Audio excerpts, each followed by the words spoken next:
नमस्कार दोस्तों, आप लोगों का स्वागत है आज के इस न्यू वीडियो में, जो कि रहने वाला है अर्धवार्षिक परीक्षा आप लोग का होने वाला है अगले महीना यानी कि सितंबर में। उसका हम लोग देखेंगे महत्वपूर्ण प्रश्न। ये रहेगा साइंस सब्जेक्ट का क्लास 10वीं का, ठीक है, जो कि अर्धवार्षिक परीक्षा के लिए बहुत ही इंपॉर्टेंट रहने वाला है 2025 के लिए, ठीक है। तो चलिए आज की इस वीडियो को शुरू करते हैं। तो शुरू करने से पहले आप लोगों से एक छोटी सी रिक्वेस्ट है, अगर हमारे चैनल पर पहली बार आए हैं तो चैनल को याद से सब्सक्राइब कर लीजिएगा, और वीडियो पसंद आएगी तो वीडियो को जरूर लाइक कर लीजिएगा, ठीक है।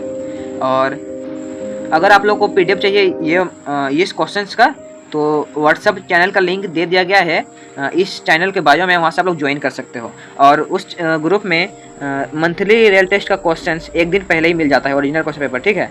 तो याद से ज्वाइन भी कर लेना और सब्सक्राइब भी कर लेना। तो चलिए आज की इस वीडियो को शुरू कर लेते हैं। तो ये है आज के इस वीडियो में हम लोग देखने वाले हैं कक्षा 10वीं की साइंस यानी कि विज्ञान का महत्वपूर्ण प्रश्न, जो कि आज की इस वीडियो में हम लोग देखेंगे। कुल 40 क्वेश्चन रहेंगे, जो कि 1 नंबर का रहेगा, इसीलिए कुल 40 अंक का रहेगा, ठीक है। तो चलिए आज की इस वीडियो को शुरू कर लेते हैं। तो अब आज का इस वीडियो में पहला प्रश्न दिया है, प्रवर्तन के नियम किसके लिए सत्य है। इसका ऑप्शन आप लोग पढ़ लीजिए। इसका राइट आंसर हो जाएगा ऑप्शन नंबर डी, सभी प्रवर्तक सतहों के लिए। तो नेक्स्ट क्वेश्चन देख लेते हैं। अगला प्रश्न है क्वेश्चन नंबर 2, समतल दर्पण की फोकस दूरी क्या होती है। इसका राइट आंसर हो जाएगा ऑप्शन नंबर बी, अनंत, ठीक है।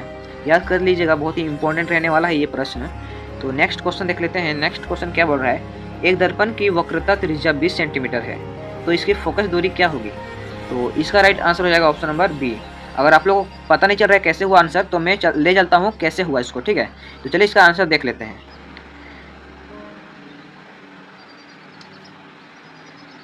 तो दोस्तों आप लोग देख लीजिए क्वेश्चन नंबर 3 का इसका आंसर देख लीजिए, जो कि मैंने खुद से बनाकर यहाँ पे पीडीएफ बनाया हूँ, ठीक है। तो इसमें बोला था कि वक्रता त्रिज्या बराबर 20 सेंटीमीटर है, तो फोकस दूरी क्या होगी। तो यहाँ पे मैं हल किया हूँ कुछ इस प्रकार का कि दिया है वक्रता त्रिज्या r बराबर 20 सेंटीमीटर। सिद्धांत कहता है कि गोलाकार दर्पण के लिए फोकस दूरी और वक्रता त्रिज्या के बीच संबंध क्या होता है। दोस्तों आप लोग पढ़े होंगे इसको, यानी कि इसका फॉर्मूला क्या होता है, f बराबर r/2 होता है। तो हल करेंगे, यानी कि इसका r का वैल्यू को पुट करेंगे, तो f बराबर r है हम लोग का 10, मतलब कि 20/2 को 20/2 काटेंगे, 2 एका 2 और 2 एका 2 और इधर 0, तो 10/1 आ रहा है, तो एक नीचे नहीं आएगा, तो इसका f का मान आ रहा है 10 सेंटीमीटर। यहाँ पे मैं कुछ नोट लिखा हूँ, ठीक है। यहाँ पे इसका राइट मतलब कि इसका आंसर से कोई लेना देना नहीं है, लेकिन मैं कुछ बता दे रहा हूँ। अवतल दर्पण में फोकस माइनस में होता है और उत्तल दर्पण में फोकस प्लस में होता है, ठीक है। तो चलिए नेक्स्ट क्वेश्चन देख लेते हैं। तो दोस्तों आप लोगों ने जैसे कि आंसर देख लिया है, तो इसका राइट आंसर हो जाएगा ऑप्शन नंबर बी, 10 सेंटीमीटर। तो नेक्स्ट क्वेश्चन देख लेते हैं। अगला प्रश्न क्या बोल रहा है कि वस्तु के आकार का वास्तविक प्रतिबिंब प्राप्त करने के लिए किसी वस्तु को उत्तल लेंस के सामने कहाँ रखा जाना चाहिए। तो इसका राइट आंसर हो जाएगा ऑप्शन नंबर बी, फोकस दूरी के दुगुने पर। तो दोस्तों अगर इस क्वेश्चंस का पीडीएफ चाहिए तो ज्वाइन हो जाइए व्हाट्सएप चैनल में। ज्वाइन कैसे होना है, तो इस चैनल के बायो में मिल जाएगा आप लोग को व्हाट्सएप चैनल का लिंक, वहाँ से आप लोग ज्वाइन कर सकते हो, ठीक है। वहाँ पे पीडीएफ मिल जाता है, ठीक है, morning assembly content, monthly real test का और इंपॉर्टेंट क्वेश्चंस का। तो याद से ज्वाइन कर लेना, और सब इस चैनल पर नए आए हैं तो चैनल को सब्सक्राइब जरूर से जरूर कर लीजिएगा, ठीक है। तो चलिए नेक्स्ट क्वेश्चन की ओर चलते हैं। अगला प्रश्न दिया गया है क्वेश्चन नंबर 5 में, दिए गए आरेख से आपतन कोण और परावर्तन कोण ज्ञात कीजिए। तो मैं यहाँ पे मैं आप लोगों से पूछता हूँ कि आपतन कोण और परावर्तन कोण का मतलब आपतन और परावर्तन कोण क्या होते हैं दोस्तों, एक दूसरे के बराबर होते हैं ना। तो यहाँ पे जो सतह दिया है, यानी कि ये वाला सतह और ये वाला, अगर आप लोग को अगर नहीं पढ़े हो तो आप लोग दिमाग लगा के भी आंसर बता सकते हो। तो यहाँ पे सतह है और यहाँ पे एक अभिलंब गया है, तो इसका मान हो जाएगा 90 डिग्री, ठीक है। यहाँ पे देख के भी पता लगा सकते हो कि इसका मान हो जाएगा 90 डिग्री, जिसमें से 90 डिग्री होगा, जिसमें से यहाँ पे यहाँ से यहाँ का मान दिया है 35 डिग्री। तो यहाँ से यहाँ का पूरा मान निकालने के लिए हम लोग 90 से घटाएंगे, 90 माइनस 35 करेंगे, तो आ रहा है दोस्तों 5 आ रहा है इधर, 5 डिग्री 55 डिग्री यहाँ पे आ रहा है, ठीक है। और यहाँ पे 35, तो यहाँ पे 35 और यहाँ पे 55 है, तो आपतन कोण और परावर्तन कोण एक दूसरे के बराबर होते हैं, तो यहाँ भी 55 हो जाएगा, ठीक है। यहाँ पे 55 डिग्री हो जाएगा और यहाँ पर 35 डिग्री हो जाएगा। तो जिससे यहाँ पे कुल कुल कोण यहाँ पे कितना होता है दोस्तों, 180 डिग्री। ठीक है, तो इससे भी आप लोग कॉमन सेंस से भी आप लोग उत्तर बता सकते हो। तो इसका राइट आंसर हो जाएगा, क्या होगा दोस्तों, ऑप्शन नंबर बी, 55 डिग्री आपतन कोण का और परावर्तन कोण का 55 डिग्री, क्योंकि चूंकि दोनों एक दूसरे के बराबर होते हैं। ठीक है, अगर समझ में नहीं आया तो आप लोग कमेंट कीजिए, मैं दोबारा बताने की कोशिश करूंगा। ठीक है, तो अगला प्रश्न दिया है क्वेश्चन नंबर 6, एक गोलीय दर्पण तथा एक पतले गोलीय लेंस की फोकस लंबाई -15 सेंटीमीटर है। दोस्तों यहाँ पे 15 है, ठीक है, सॉरी -15 है, तो इसको आप लोग याद कर लीजिएगा माइनस है। ठीक है, तो दर्पण और लेंस संभवतः होंगे, क्या होंगे दोस्तों, इसका राइट आंसर हो जाएगा ऑप्शन नंबर ए, अवतल में ही माइनस होता है। ठीक है, तो इसका राइट आंसर हो जाएगा ऑप्शन नंबर ए, दोनों अवतल होंगे। लेंस भी अवतल लेंस होगा और दर्पण भी अवतल दर्पण होगा। तो चलिए नेक्स्ट क्वेश्चन देख लेते हैं। अगला बहुत ही महत्वपूर्ण रहने वाला है एग्जाम के पॉइंट व्यू से, तो अच्छे से इसको आप लोग देख लीजिएगा, मैं इसको कॉपी में बनाकर भी दिखाऊंगा। ठीक है, तो क्वेश्चन देख लेते हैं। एक वस्तु का अवतल दर्पण, ठीक है, अवतल दर्पण के सामने 60 सेंटीमीटर की दूरी पर रखा गया है। दर्पण द्वारा बनाया गया वास्तविक प्रतिबिंब दर्पण से सामने 30 सेंटीमीटर की दूरी पर स्थित है। तो वस्तु का आवर्धन ज्ञात करें। एम बराबर, इसका एम बराबर फार्मूला लगेगा। ठीक है, इसमें दर्पण सूत्र नहीं लग के आवर्धन का फार्मूला लगेगा। तो चलिए इसका आंसर भी की ओर चलते हैं। तो दोस्तों क्वेश्चन नंबर 7 का आप लोग याद कर लीजिए, इसको मैं कुछ इस टाइप का बनाया हूँ। तो दिया है वस्तु की दूरी u बराबर -60 सेंटीमीटर और प्रतिबिंब की दूरी v बराबर -30 सेंटीमीटर। तो आवर्धन का सूत्र होता है दोस्तों m बराबर -v बटा u। तो इसका वैल्यू को पुट कर देंगे, फार्मूला का माइनस और v का मान है -30 और u का मान है -60। तो यहाँ पे माइनस माइनस कैंसिल आउट हो गया। ठीक है, तो बचा अंदर में कितना बचा, यहाँ पे बचा -30 और 60। तो यहाँ पे हम लोग काटेंगे तो 30 × 30, 30 दूना 60।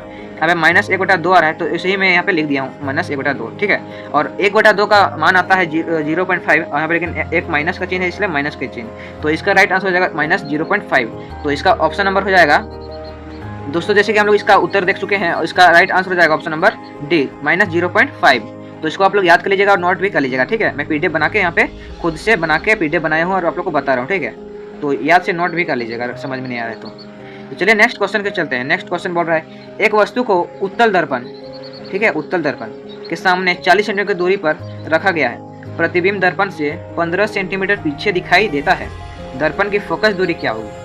तो चलिए इसका भी आंसर हम लोग देख लेंगे। तो सबसे पहले इसका ऑप्शन देख लेते हैं। ऑप्शन दिया है +24 सेंटीमीटर, +11 सेंटीमीटर और -11 सेंटीमीटर और -24 सेंटीमीटर। चलिए इसका आंसर क्या चलते हैं दोस्तों। जैसे क्वेश्चन नंबर 8 में बोल रहा था, वस्तु की दूरी कितनी थी, 40 सेंटीमीटर और प्रतिबिंब की दूरी थी 15 सेंटीमीटर और दर्पण की फोकस दूरी क्या होगा।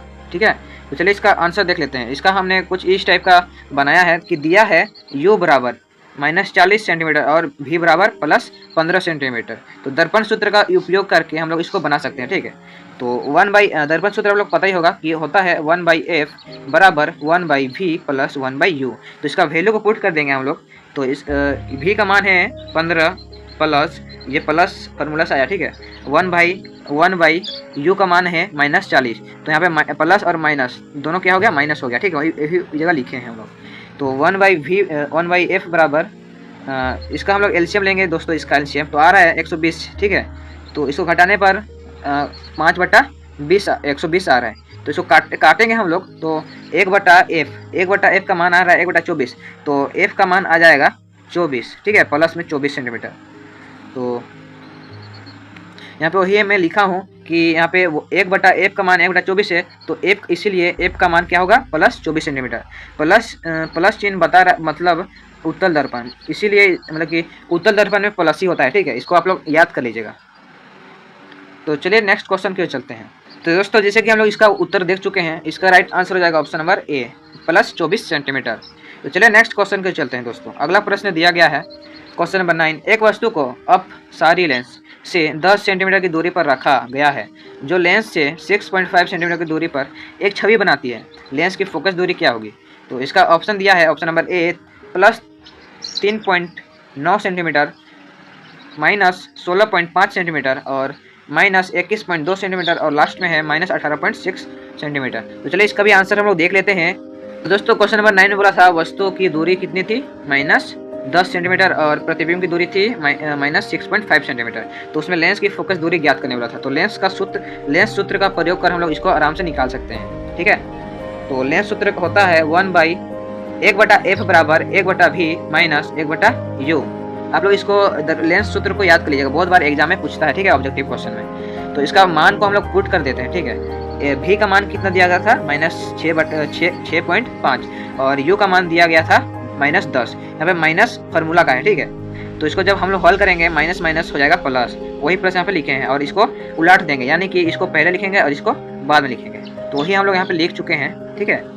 तो इसको जब हम आप लोग कुछ बताना चाहते हैं यहाँ पे वर्किंग नोट में कि 6.5 मतलब होता है बट्टा में 13/2, और 1/6.5 मतलब होता है कि 2/13 होता है। अगर नीचे में रहेगा 6.5 तो नीचे में रहेगा 6.5 तो हो जाएगा 2/13, और ऊपर में रहेगा 6.5 तो 13/2। इसको आप लोग याद कर लीजिएगा, ठीक है, बहुत ही सिंपल है।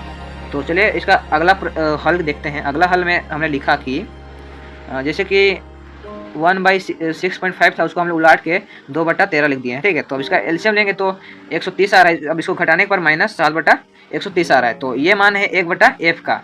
तो f का मान कितना हो जाएगा, 130/-7। तो इसको जब हम लोग काटेंगे तो कितना आ रहा है, -18.6 सेंटीमीटर आ रहा है। तो चलिए इसका ऑप्शन में देख लेते हैं कौन सा ऑप्शन सही होगा, ठीक है। तो दोस्तों इसका राइट आंसर हो जाएगा, जैसे कि हम लोग देख चुके हैं, इसका राइट आंसर हो जाएगा ऑप्शन नंबर डी, -18.6 सेंटीमीटर, ठीक है। तो अगर समझ में नहीं आ रहा है तो आप लोग कमेंट बताइए, मैं और भी अच्छे से बताने की कोशिश करूंगा, ठीक है। तो अगला प्रश्न देख लेते हैं, क्वेश्चन नंबर 10। सामान्य दृष्टि वाले युवक वयस्क के लिए स्पष्ट दृष्टि के लिए की न्यूनतम दूरी लगभग कितनी होती है। तो इसका राइट आंसर हो जाएगा ऑप्शन नंबर सी, 25 सेंटीमीटर। तो चलिए नेक्स्ट क्वेश्चन देख लेते हैं। अगला प्रश्न दिया गया है, निम्नलिखित में से किस रंग का तरंगदैर्घ्य सबसे अधिक है। इसका राइट आंसर हो जाएगा ऑप्शन नंबर ए, लाल। अगला प्रश्न क्या है, अगला प्रश्न क्या दिया गया है दोस्तों, विशिष्ट प्रतिरोध के लिए एसआई इकाई क्या होता है। तो इसका राइट आंसर हो जाएगा ऑप्शन नंबर बी, ओम मीटर। चलिए नेक्स्ट क्वेश्चन देखते हैं। क्वेश्चन नंबर 13 बोल रहा है, 4 ओम, 6 ओम और 10 ओम के 3 प्रतिरोधक श्रेणी क्रम में जुड़े हैं, उनका तुल्य प्रतिरोध क्या होगा। इसका ऑप्शन देख लेते हैं। ऑप्शन नंबर ए में बोला है 20 ओम, बी में बोला है 7.3 ओम, 7.3 ओम, और 6.0 ओम और 4.0 ओम। तो चलिए इसका भी आंसर हम लोग देख लेते हैं। तो दोस्तों जैसे कि प्रश्न में दिया था क्वेश्चन नंबर 13 में कि 3 प्रतिरोधक श्रेणी क्रम में है, तो उनका तुल्य प्रतिरोध बराबर क्या होगा। तो हमने इसमें लिखा है, दिया है R1 बराबर कितना दिया गया था, 4 ओम, और R2 बराबर 6 ओम, और R3 बराबर 10 ओम। तो चूंकि ये श्रेणी क्रम में तुल्य प्रतिरोध का सूत्र क्या होता है दोस्तों, R बराबर क्या होता है, R1 + R2 + R3। इसे बढ़ते बढ़ते कितना जाएगा, अनंत तक जाएगा, ठीक है, जितना आप लोग श्रेणी को बढ़ाओगे। तो इसका वैल्यू को हम लोग पुट करेंगे तो इसका राइट आंसर हो जाएगा 20, ठीक है। इसको जोड़ने पर 20 आ रहा है, ठीक है। तो अतः इसमें हमने लिखा कि अतः तुल्य प्रतिरोध बराबर 20 ओम। तो इसका ऑप्शन नंबर हो जाएगा, तो इसका ऑप्शन नंबर राइट आंसर हो जाएगा ऑप्शन नंबर ए, 20 ओम, ठीक है। ये बहुत ही आसान था, तो आप लोग इसको समझ में आ चुका होगा। तो चलिए नेक्स्ट क्वेश्चन देख लेते हैं।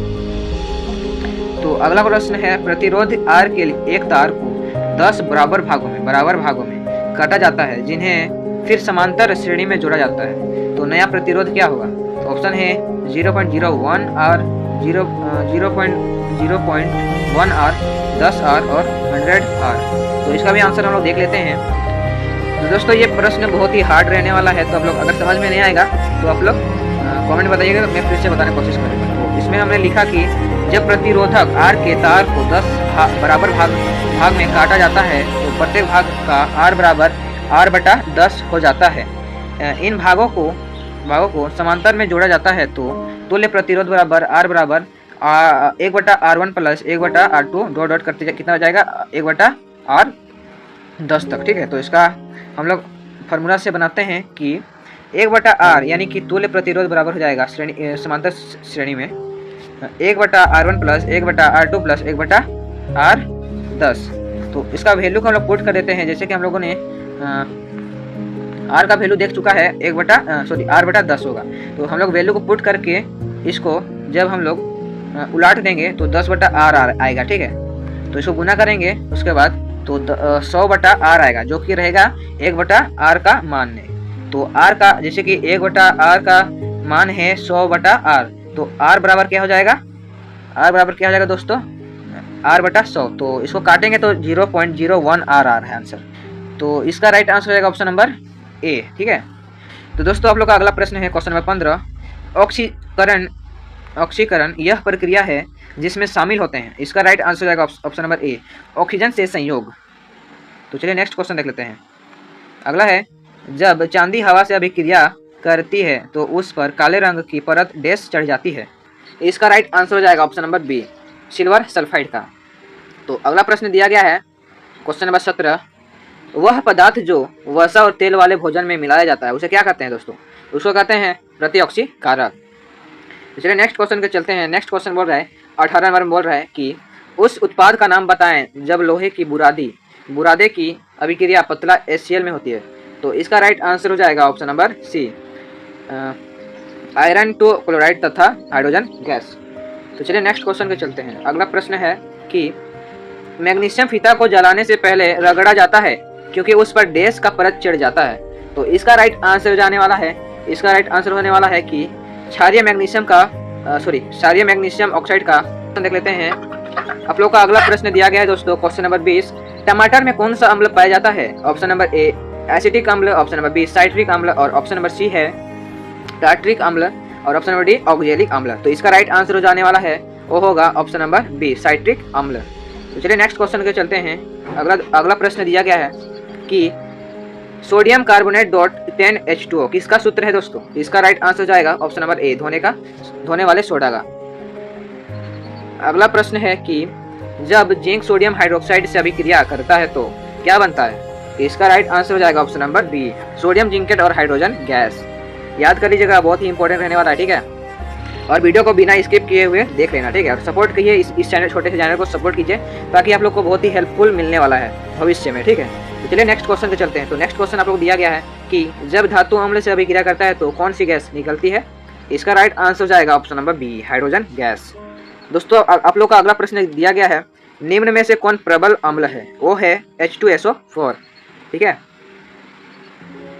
अगला प्रश्न, अपच में किस प्रकार की दवा का उपयोग होता है? वो होता है एंटासिड का। ये बहुत ही इंपॉर्टेंट रहने वाला है, तो याद कर लीजिएगा, ठीक है। जो भी मैं प्रश्न करवा रहा हूँ वो एग्जाम के पॉइंट ऑफ व्यू से बहुत ही इंपॉर्टेंट रहने वाला है, तो वीडियो को बिना स्किप किए हुए जरूर से जरूर देख लेना। और हमारे चैनल पर नए आए हैं तो चैनल को सब्सक्राइब जरूर से जरूर कर लीजिएगा। तो चलिए नेक्स्ट क्वेश्चन देख लेते हैं। वो होगा 26 नंबर, एक विलियन जो लाल लिटमस को नीला करता है उसका pH क्या होगा? वो होगा डी, यानी कि 10। अगला प्रश्न है, प्लास्टर ऑफ पेरिस का सूत्र चुने। इसका सूत्र हो जाएगा ऑप्शन नंबर सी, इसका राइट आंसर हो जाएगा वो होगा CaSO4.12H2O, ठीक है। याद कर लीजिएगा, बहुत बार एग्जाम में पूछा गया है ये प्रश्न। तो चलिए नेक्स्ट क्वेश्चन देखते हैं। अगला प्रश्न है, अमीबा में अस्थायी उंगली जैसे उभार को क्या कहते हैं? उसको कहते हैं कुटपाद, ठीक है। अगला प्रश्न क्वेश्चन नंबर 29, मानव शरीर का श्वसन वर्णक क्या कहलाता है? उसको बोलते हैं हीमोग्लोबिन, ठीक है। तो चलिए नेक्स्ट क्वेश्चन देख लेते हैं। अगला प्रश्न है, मुंह में कौन सा एंजाइम में भोजन को पचाता है? वो पचाता है एमाइलेज से, ठीक है। अगला है कि आंतों की भीतरी परत पर पाई जाने वाली विल्ली क्या करती है? वो करती है अवशोषण के लिए सतह क्षेत्र को बढ़ाती है, ठीक है। ये आप लोग इसको याद कर लीजिएगा। तो अगला देखते हैं, राजीव कक्षा में अनुपस्थित था क्योंकि उसे कल शारीरिक व्यायाम अधिक करने से दर्द था। दर्द का कारण क्या था? वो था लैक्टिक अम्ल बनने के कारण। अगला प्रश्न, मानव हृदय के दाहिने भाग में क्या होता है? वो होता है ऑक्सीजन रहित रक्त। अगला दिया है कि मानव गुर्दे में बड़ी संख्या में निस्यंदन इकाइयां होती हैं जिन्हें कहा जाता है, वो उसे कहते हैं नेफ्रॉन। तो चलिए नेक्स्ट क्वेश्चन देख लेते हैं दोस्तों। ये बहुत ही इंपॉर्टेंट रहने वाला है, ये एग्जाम के पॉइंट ऑफ व्यू से बहुत ही इंपॉर्टेंट रहेगा। तो इसका मैं आंसर मैं नहीं बताने वाला हूँ, क्योंकि इसका आंसर आप लोग खुद बताइएगा कमेंट बॉक्स में। कि इसमें बोला है कि वायवीय श्वसन में उत्पादित कुल ATP की मात्रा क्या होती है? वो ऑप्शन नंबर ए कोई ATP नहीं, option number b 26 ATP, option number c 38 ATP और ऑप्शन नंबर डी 2 ATP। अगर आप लोग को अगर इसका उत्तर नहीं पता होगा तो मैं बता दूंगा, लेकिन आप लोग को इसको कमेंट में बताना है, ठीक है। इसका राइट आंसर क्या हो जाएगा? क्वेश्चन नंबर 35 का आप लोग खुद से बताइएगा कमेंट में, ठीक है। अगर नहीं जानिएगा तो मैं 24 घंटे के बाद डाल दूंगा कमेंट बॉक्स में इसका आंसर। शरीर का वह हिस्सा जो तंत्रिका तंत्र से भेजे गए निर्देशों का उत्तर देता है उसे क्या कहते हैं? उसे कहते हैं, इसका राइट आंसर है ऑप्शन नंबर बी, इफेक्टर, ठीक है। अगला देखते हैं क्वेश्चन नंबर 37, मस्तिष्क के सेरिब्रम का मुख्य कार्य क्या है? उसका राइट आंसर हो जाएगा ऑप्शन नंबर ए, सोचना। अगला देखते हैं। अगला प्रश्न बोला है कि श्वसन किस मस्तिष्क के हिस्से द्वारा नियंत्रित होता है? वो होता है मेडुला ओब्लोंगेटा से। ठीक है, याद कर लीजिएगा, बहुत इंपॉर्टेंट रहेगा ये प्रश्न। कौन सा पादप हार्मोन कोशिका विभाजन को बढ़ावा देता है? वो देता है साइटोकाइनिन। ठीक है, याद कर लीजिएगा दोस्तों। तो आप लोग का सबसे लास्ट क्वेश्चन रहने वाला है, वो रहेगा मानव हृदय में कितने कक्ष होते हैं? वो होते हैं ऑप्शन नंबर बी 4। ठीक है, और इसका सब्जेक्टिव क्वेश्चन का भी तैयारी करवाना है तो आप लोग कमेंट कीजिए कि किस क्लास किस सब्जेक्ट का सब्जेक्टिव प्लस ऑब्जेक्टिव चाहिए। तो यहाँ पे नीचे में कुछ लिखा हूँ कि दोस्तों आप लोग को इसी प्रकार का इंपॉर्टेंट क्वेश्चन चाहिए और पीडीएफ भी, तो हमारे चैनल को सब्सक्राइब कर लीजिए और व्हाट्सएप चैनल का लिंक दे दिया गया है इस चैनल के बायो में, वहाँ से ज्वाइन कर सकते हो और डाउनलोड कर सकते हो पीडीएफ। तो इसी प्रकार के मॉर्निंग असेंबली कंटेंट और मंथली रिजल्ट का क्वेश्चन चाहिए तो हमारे चैनल को याद से सब्सक्राइब कर लीजिएगा, और वीडियो पसंद आएगी तो वीडियो को लाइक करके अपने दोस्तों के पास जरूर से जरूर शेयर कर लीजिएगा, और पीडीएफ चाहिए तो व्हाट्सएप चैनल का लिंक दे दिया गया है, वहाँ से ज्वाइन कर सकते हो। तो चलते मिलते किसी नेक्स्ट वीडियो में, तब तक के लिए